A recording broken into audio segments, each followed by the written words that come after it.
Президент України Володимир Зеленський та федеральний канцлер Німеччини Олаф Шольц. Заява президента України. Дуже дякую, дорогий Олафе, пане канцлере, шановні пані та панове, присутні наші команди, шановні журналісти. Радий вітати в Україні канцлера Німеччини. І це перший саме двосторонній візит в Київ Олафа Шольца за цей час.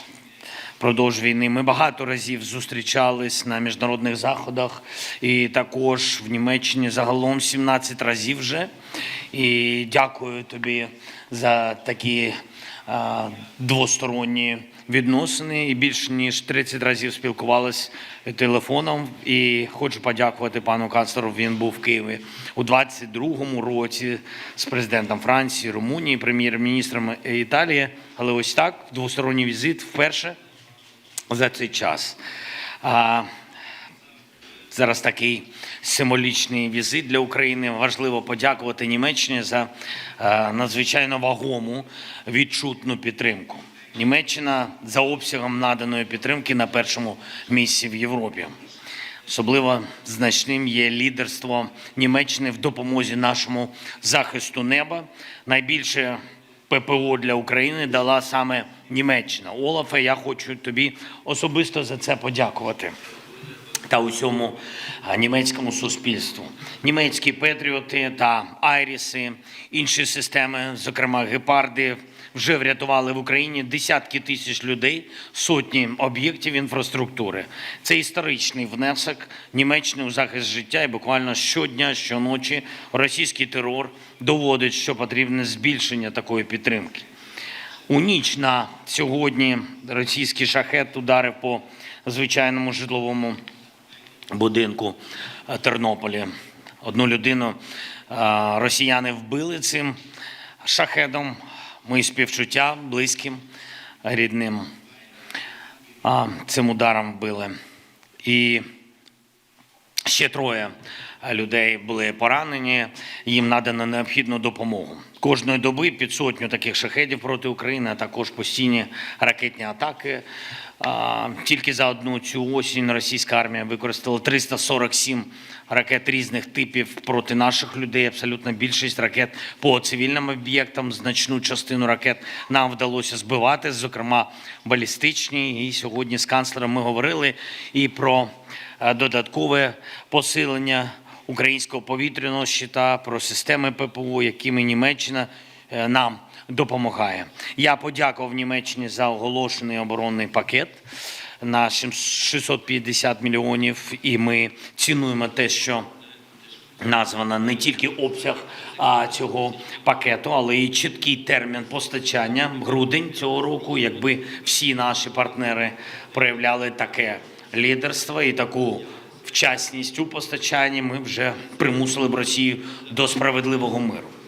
Шановні пані та панове, сьогодні ми з канцлером побачили можливості нашої оборонної співпраці, наші дрони, які виробляє український оборонно-промисловий комплекс, зокрема в співпраці з Німеччиною також, і з німецькими компаніями. Це новітня зброя, дуже ефективна, яка допомагає нам наближати момент відновлення справжньої безпеки і миру. Ми маємо збільшувати таку взаємодію, Україна та Німеччина, та всі у Європі. Нам потрібна сила своєї промисловості, своєї економіки, щоб захищати безпеку Європи. І це можливо тільки у такій співпраці між усіма нами в Європі та з іншими партнерами. Росія не робить подарунків, і мир ми можемо забезпечити тільки завдяки силі нашої зброї, нашої дипломатії у взаємодії. Безумовно. Ми обговорили наші спільні можливості на найближчі тижні і місяці, роботу двосторонню та з іншими партнерами, можливі зустрічі, можливі домовленості. Всі можливості посилення України як на фронті, так і в дипломатії ми маємо реалізувати. Це стосується і рівня підтримки для України. Для нас це принципово, щоб Німеччина як лідер не зменшувала її і наступного року, і в тому числі фінансову підтримку. І це буде правильний сигнал для всіх інших наших партнерів. Ми маємо продовжувати і тиск санкцій на Росію за цю війну. Не можна давати Путіну адаптуватись до тиску. І, звичайно, треба пам'ятати, що ключем до нашої спільної безпеки на континенті є геополітична визначеність. Це те, що мають вже більшість європейських націй, але поки що не забезпечено для України. Геополітична визначеність передбачає вирішення двох питань для кожної країни в Європі, для нас, для України. Це дуже важливо. Неодноразово я це говорив. Це ЄС і НАТО, і для України обидві ці питання, вони фундаментальні. Чим швидше ми отримаємо відповіді на ці питання, тим швидше буде покладено край агресивним амбіціям Росії. Росія повинна звикнути, що об'єднана Європа вміє захищати себе, вміє захищати свої цінності, життя своїх людей. Я хочу подякувати, Олафе, тобі за допомогу ще раз. Дякую за цей візит. Слава Україні! Шановний пане президенте, дорогий Володимире, я дякую тобі за запрошення до Києва і за надзвичайно щирий прийом тут. Напевно, немає іншого голови держави, з яким я за останні 3 роки так тісно і інтенсивно був у контакті, як з тобою. Ми часто дзвонимо один одному. Декілька разів ти вже був у Німеччині в гостях, і безліч разів ми зустрілися на міжнародних конференціях і зборів. І я дуже радий сьогодні бути в 3-й раз в тебе тут у Києві. Ми найголовний меседж тобі і всім українцям.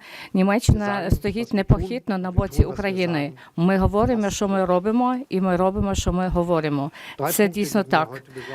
3 аспекти для мене сьогодні дуже важливі. По-перше, Україна може покластися на нас, на Німеччину. Ми не послабимо нашу підтримку Україні. Всі ми дуже добре усвідомлюємо, яку героїчну боротьбу і захист веде Україна вже понад 1000 днів.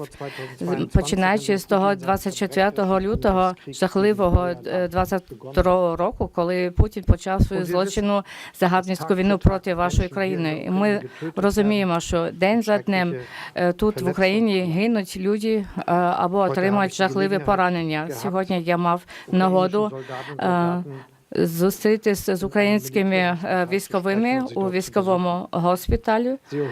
Вони там одужують від тих поранень, які вони отримали на полі бою.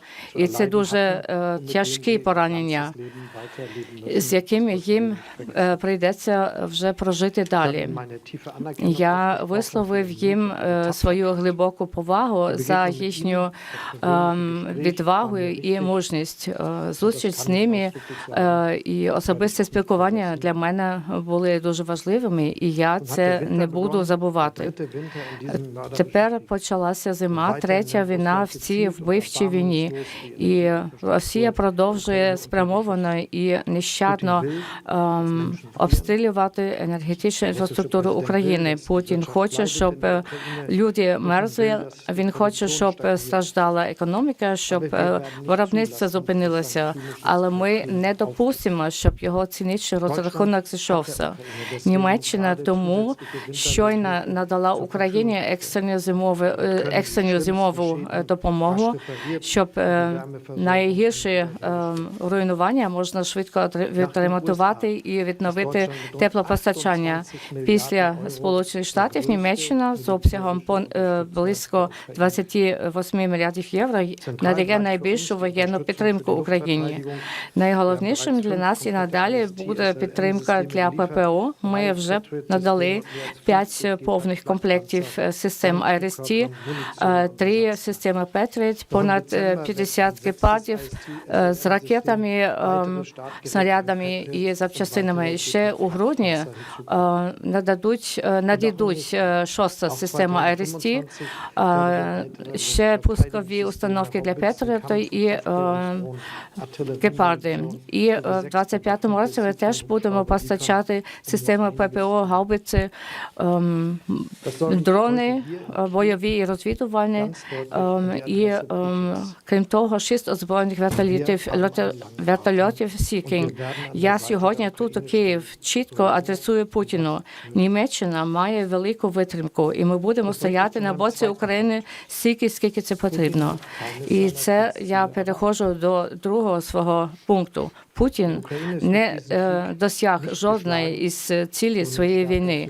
Україна не розгромлена, проте вона згуртувалася ще більше. Вона змужніла нація об'єднана в своїй боротьбі за свою волю і суверенітет, і проти гноблення і ворожого панування.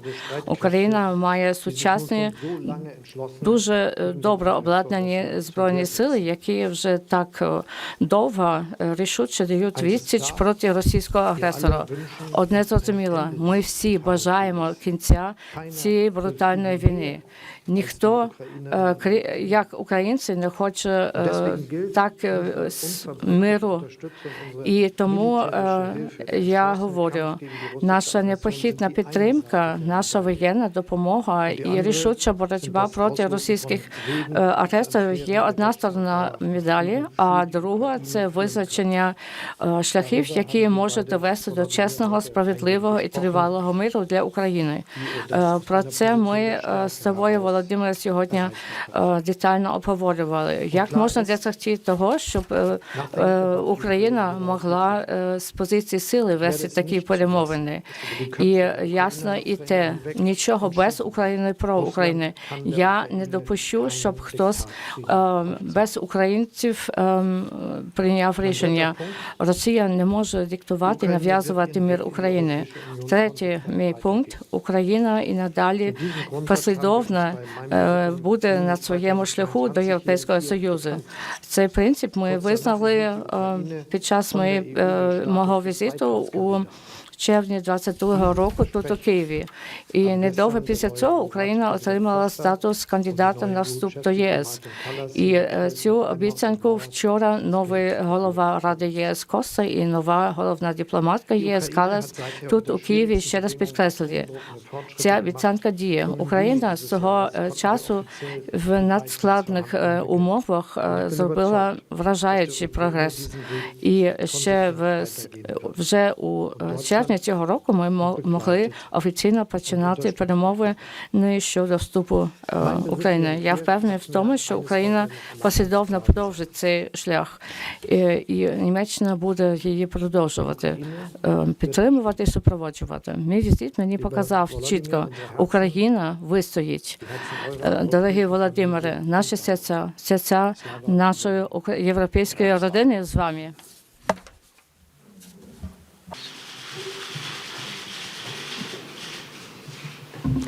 Добрий день. Отже, пане канцлере, перше питання до вас.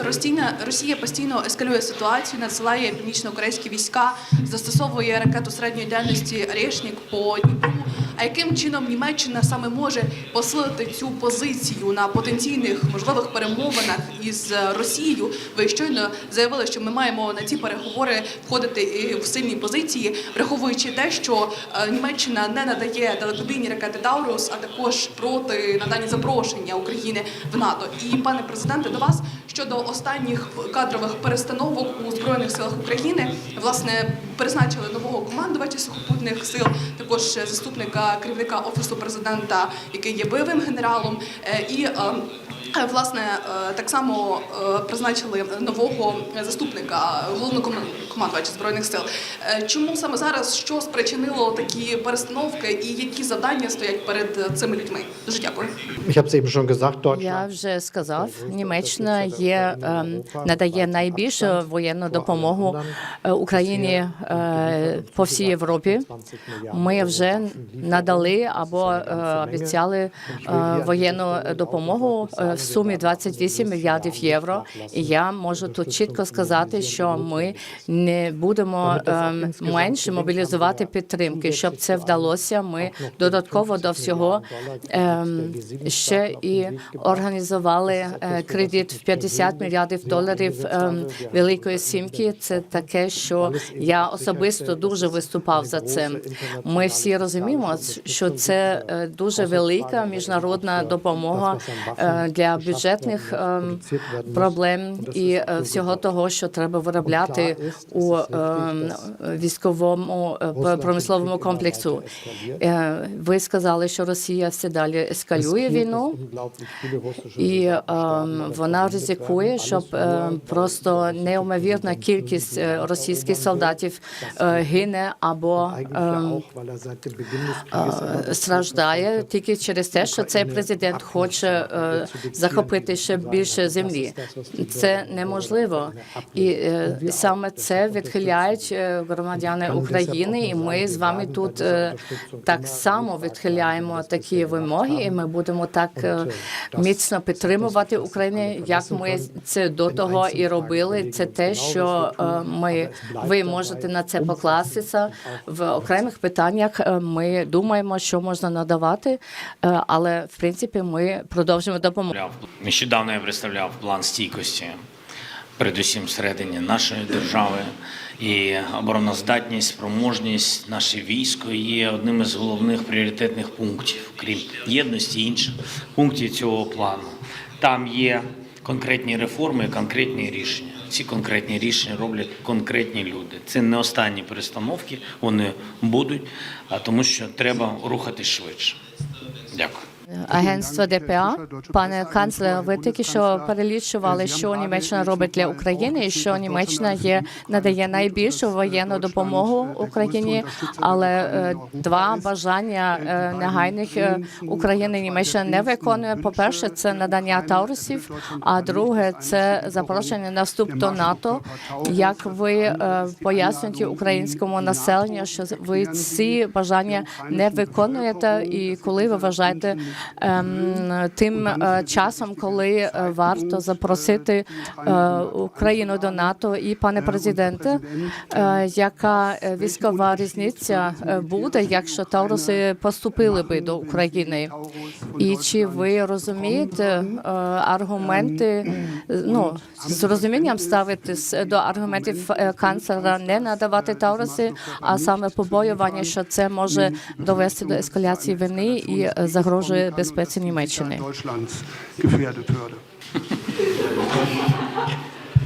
Я почну ще раз з того, повторю, з того, що ви самі і сказали. Ми надаємо найбільшу воєнну допомогу, і те, що ми надали, це не тільки системи ППО, але і такі системи, як артилерійські системи і ракетні системи, зенітні, різні види танків.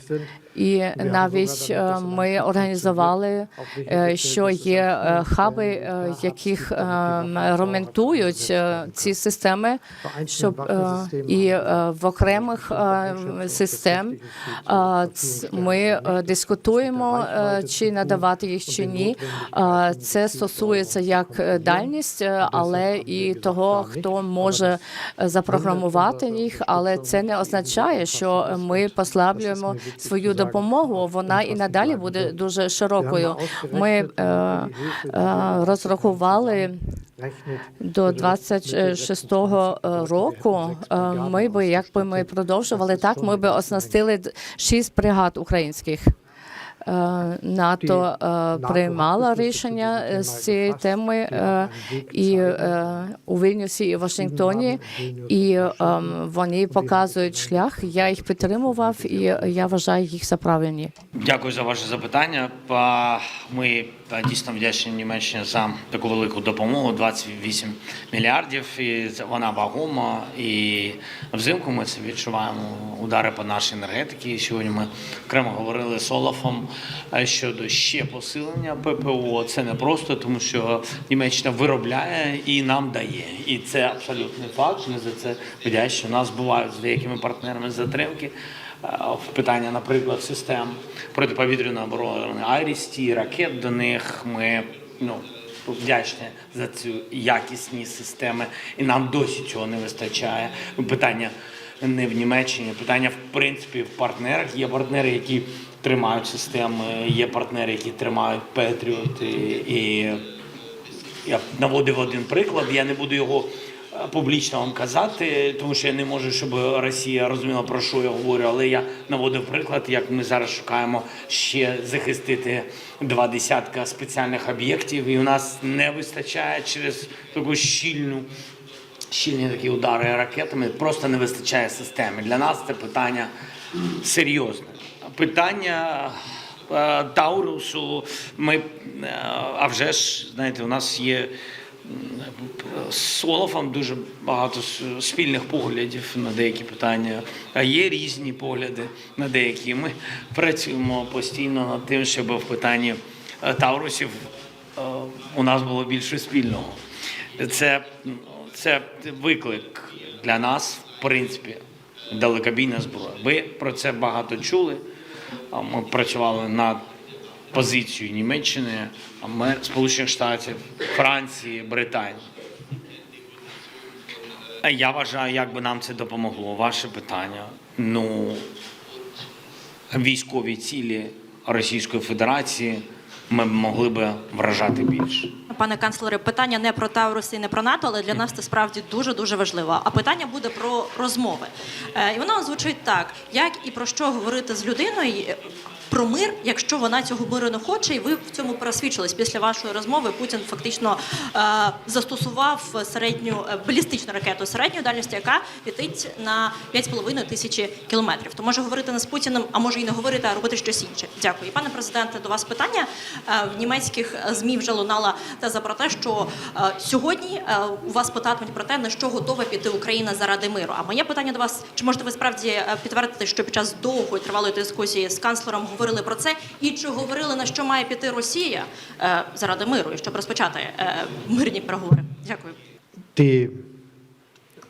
Запитання, як говорити з людиною, яка почала війну, на це можна легко вести. Це твердою позицією, чіткою розмовою, мовою і чіткими фактами про те, що ми зробимо. Я з президентом говорив до війни у Москві. Це була довга розмова. В багатьох пунктах ми були не одної думки. І як я розумію, почати цю війну, це вирішили ще за 2 роки до початку, але і після того на це цілеспрямовано працювали. І саме таков був мій досвід у 22-му році під час розмови, і зараз під час розмови теж. І я чітко висловив, що Україна має право бути незалежною, суверенною нацією, яка вирішує, хоче бути частиною Європейського Союзу.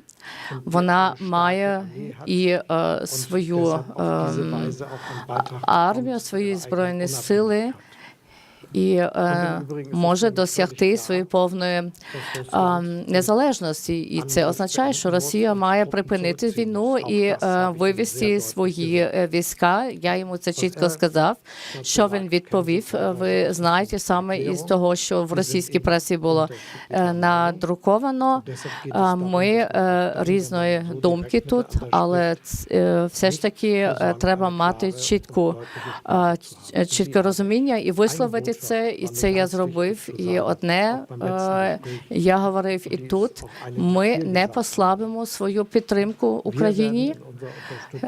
Українці, українки можуть покластися на нас, і нехай російський президент не розраховує на те, що він колись може мати вже лише Україну самотню як противника. Ні, ми готові, і в першу чергу і Німеччина підтримувати Україну в необхідній мірі і скільки це потрібно. І саме зараз в цій ситуації це я вважаю дуже важливий меседж, бо треба зараз сказати, зовсім нічого не дасть інакше поступати, бо Україна буде незалежною державою, нею залишиться. І ми все зробимо, що від нас залежить. Дуже дякую за таку позицію. В принципі, Олаф частково відповів, про що говорили. Достатньо довго є про що говорити. Деталі, які у нас на фронті, ми ділимося інформацією того, як посилити Україну на фронті, а також як посилити Україну, якщо чесно, ззовні. Нам це дуже потрібно. Ми ще не знаємо і дуже надіємося, що підтримка Сполучених Штатів Америки нової адміністрації буде сильною, бажано ще сильнішою, і що політика Сполучених Штатів не зміниться, але передусім ми повинні про це вже говорити тут, в Європі, і думати, як можна ще посилити нашу державу, які виклики нас з вами не чекали. Ми говорили про Європейський Союз, не тільки про нашу роль, а про відповідні кроки. Я говорив, наскільки нам важливо мати гарантії безпеки, серйозні гарантії безпеки. Я був достатньо відкритим з канцлером щодо теми НАТО і щодо наших гарантій безпеки, в що і в кого ми віримо, а кому ніколи вже не повіримо. І нехай ці деталі, напевно, залишаться між нами, тому і така була довга бесіда. Ну, я думаю, в цілому так про це питання було. На що повинна піти Росія?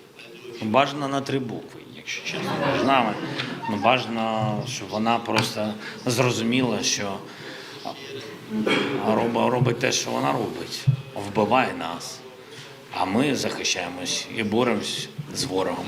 І поки що наші плани не змінені. А вже ж, ми дуже хочемо бути сильнішими для того, щоб в цьому році, в 25-му році, закінчилася ця війна. Вибачте за недипломатичну лексику. Пане канцлере, дозвольте малесеньке уточнення. Сьогодні в Київ ви приїхали із сріблястою валізкою. В українців вже народилося дуже багато теорій, що ж було в цій валізі. Якщо це інформація не під грифом секретно, поділитись з нами, що в валізі. Дякую. Wie genau wollen Sie das jetzt wissen? Наскільки детально ви це хочете знати?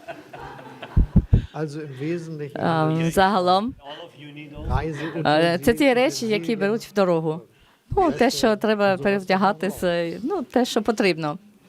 Магациншан, пане президенте Зеленський, тільки що говорили про те, що федеральний канцлер розмовляв по телефону з російським президентом. Ви це публічно досить голосно говорили про те, що була відкрита скринька Пандори, а після того, що ви зараз розмовляли з канцлером, ви це зараз бачите під іншим кутом, і що би ви йому порадили, чи варто продовжувати ці контакти. І питання вам обом. Ви ж досить міцно працювали з президентом Байденом саме, і ви, пане канцлере, ви ж постачання зброї завжди дуже добре обговорювали з США, і перші сигнали наступного президента вже говорять про те, що крім постачання зброї, можливо, і буде новий дипломатичний тиск. Чи так? Я знав про те, що канцлер буде комунікувати з російською стороною. Це правда, Олаф про це говорив. І так само, як і Олаф знав моє відношення до цього. Я дійсно вважаю, що ізоляція Путіна санкційна, дипломатична, тощо вона посилює більше Україну і послаблює Путіна. Я вважаю просто, що в Європі, і не тільки в Європі, Може так статися через різні причини, що після однієї розмови йде друга, третя, п'ята розмова, тому що іноді лідери хочуть забрати лідерство до себе. Так, і я вважаю, що в цьому може бути просто потім така, скажімо, хвиля визнання фактично Путіна. Я вважаю, що це не зміцнює Україну. Це на мою думку. Але, як я і сказав, у нас з Німеччиною набагато більше спільного, ніж є розбіжності. І нехай в цьому питанні у нас будуть різні думки. По-перше, я думаю, наша дружба і добра співпраця настільки міцні, що ми маємо велику довіру один до одного. І така довіра дуже важлива, що можна покластися один на одного і тоді, коли думки розходяться. І для мене дуже важливо, щоб було чітке розуміння, які позиції Німеччина має в цих питаннях.